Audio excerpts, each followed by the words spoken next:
Kanalıma hoş geldiniz. Bugün yine orkide bakımına dair sizlere önemli püf noktalardan bahsedeceğim. Özellikle bugün orkidelerde yaprak bakımı nasıl olması gerekiyor ve orkidelerinizin bu şekilde bol bol çiçek açabilmesi için nelere dikkat etmemiz gerekiyor. Özellikle orkidelerinizin canlı, bol bol yeni ve yeşil yapraklara sahip olması, aktif köklere sahip olabilmesi için doğru gübre kullanımı çok önemli. Orkide bakımında mutlaka evde belirli aralıklarla doğal gübreler kullanmak gerekiyor. Doğal gübreler özellikle orkidelerin kök ve yaprak gelişimine destek sağlayarak orkidelerinizin kısa sürede yeni çiçek dalı çıkarmasını destekliyor. Bugün orkidelerde kullanabileceğiniz yeni bir gübre tarifi hazırladım. Hemen sizlere bu gübre tarifini ne ile hazırladığımı göstermek istiyorum.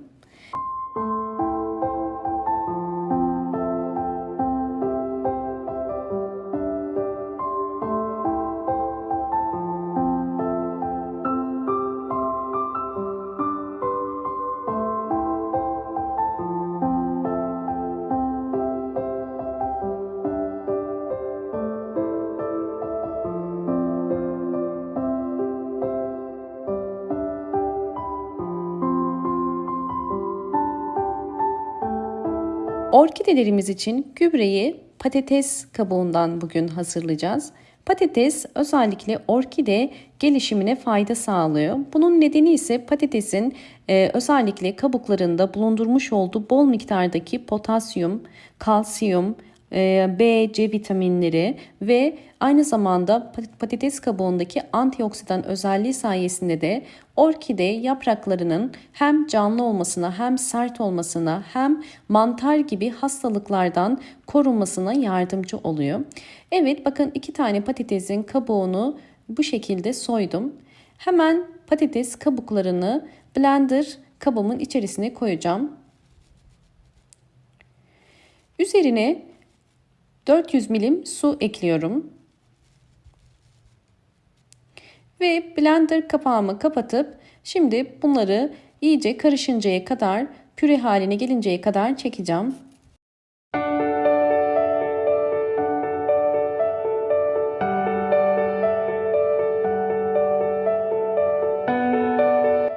Videomu eğer buraya kadar izlediyseniz ve beğendiyseniz hemen beğen tuşuna basıp kanalıma da abone değilseniz bana destek olmak için abone olmayı unutmayın. Evet, patates kabuklarım gördüğünüz üzere püre haline geldi. Bakın suyun özellikle rengi kırmızı. Çünkü ben kırmızı patates kullandım. Bu arada başta belirtmeyi unuttum. Patates kabuklarını iyice yıkadıktan sonra bu şekilde sıvı haline getirdim. Ve özellikle içerisindeki posasının su ile karışmaması için bakın bu şekilde bir süzgeç yardımı ile süzüyorum. Tabii bu posayı atmayacağım. Posadan da ikinci bir tarif göstereceğim sizlere. Evet, bakın altında kalan posası da bu kadar. Şimdi posasını tekrar geri içerisine koyup bu posanın içerisine alabildiği kadar su koyabilirsiniz. Bakın bu da patates kabuğundan çıkan su. Evet, bakın üzerini su ile dolduruyorum. Bu karışımı özellikle bütün çiçeklerinize verebilirsiniz.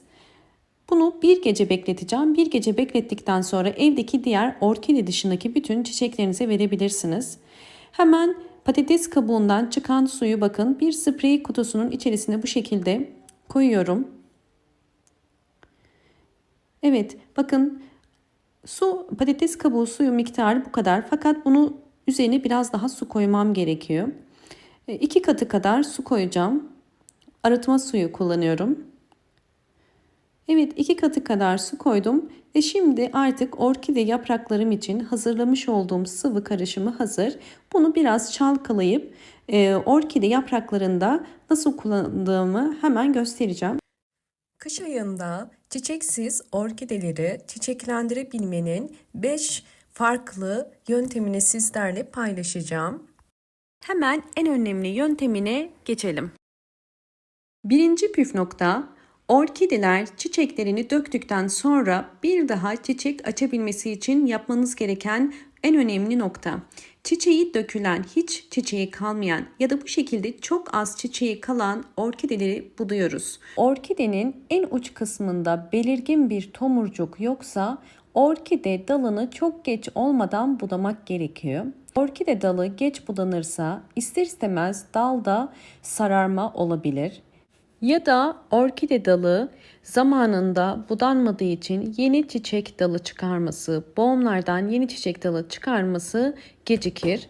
Eğer hızlı bir şekilde orkidelerin boğumlarından çiçek dalı elde etmek istiyorsanız hemen geciktirmeden budama yapın. Orkidede budama yaparken dikkat etmemiz gereken en önemli püf nokta boğumları kesinlikle boşuna kesmemek. Her bir yeşil boğum bizim için yeni bir çiçek dalı demek. Bakın bu dalı görüyorsunuz, daha önce budamıştım ve üzerinde yeşil boğumları bıraktım.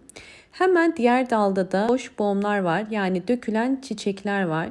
Budama yaparken boş boğumlar, yani çiçeği dökülen boğumları kesiyoruz bakın. Dolu boğumları bıraktık. Sonbaharda orkidenizi ne kadar erken budarsanız o kadar erken yeni çiçek dalı çıkarır. O yüzden bu zamanı kaçırmayın. İkinci önemli püf nokta, bir orkidenin çiçek çıkarabilmesi için mutlaka sağlıklı olması gerekiyor. Yani hasta olmaması gerekiyor. Orkidenizde böcek kontrolü yapmalısınız. Bunun için bir patatese ihtiyacımız var. Patatesi ince bir dilim halinde keseceğim. Ve bu patates ile orkidenizde eğer göremediğiniz toprak içerisinde salyangozlar, böcekler varsa bunu görmüş olacağız. Bir dilim patatesi bu şekilde orkide toprağın üzerine koyuyoruz ve bunu bir gece bekletiyoruz. Bir gece beklettikten sonra eğer orkidenizde böcekler varsa bu şekilde üzerinde birikecektir. Diğer önemli püf nokta orkide yapraklarının sağlıklı olması, yani hasta olmaması gerekiyor. Bakın, orkidelerinizi mutlaka 15 günde bir yaprak kontrolü yapın. Yapraklarda bu şekilde eğer lekelenmeler, noktalar varsa bu bir hastalık olduğunu gösterir. Bunun için hazırlamış olduğum patatesli karışımı hazırlayarak böceklerden kurtulacağız. Orkide yapraklarında meydana gelebilecek her türlü hastalıklar olabilir, bitler olabilir, unlu bit, tirit böceği ya da bir takım mantar hastalıkları gibi hastalıkların önüne geçmek için bakın bu şekilde ben bütün yapraklarına sıkıyorum. Sizler de hem yaprakların üst kısmına hem de alt kısmına sıkın.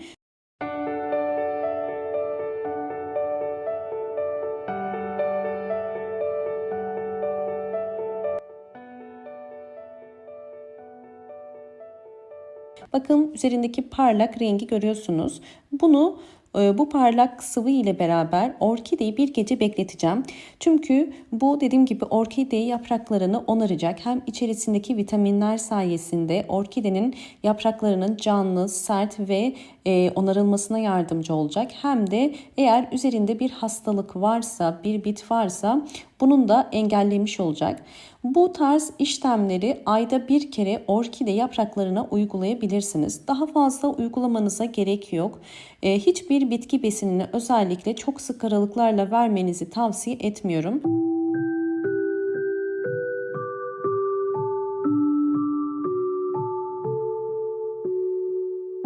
Evet, bakın bir gece beklettikten sonra gördüğünüz üzere orkide yapraklarında beyaz lekeler var. Bunlar tabii ki patates nişastası. Üzerinde bu şekilde bekleyip kuruyunca bu şekilde beyaz lekeler oluşuyor. Şimdi ikinci aşamaya geçiyoruz. Artık yeteri kadar üzerinde durdu. Üzerindeki son kalıntıları da bir ıslak mendili, bakın bir suyun içerisine batırarak bu şekilde artık orkide yapraklarıma son bakımı da yapıyorum.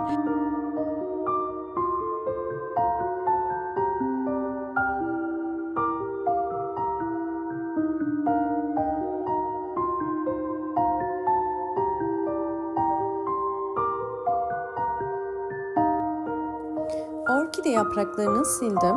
Videomu buraya kadar izlediyseniz ve beğendiyseniz hemen beğen tuşuna basıp kanalıma da abone değilseniz eğer bana destek olmak için abone olabilirsiniz. Sizleri sonuçlarla baş başa bırakıyorum.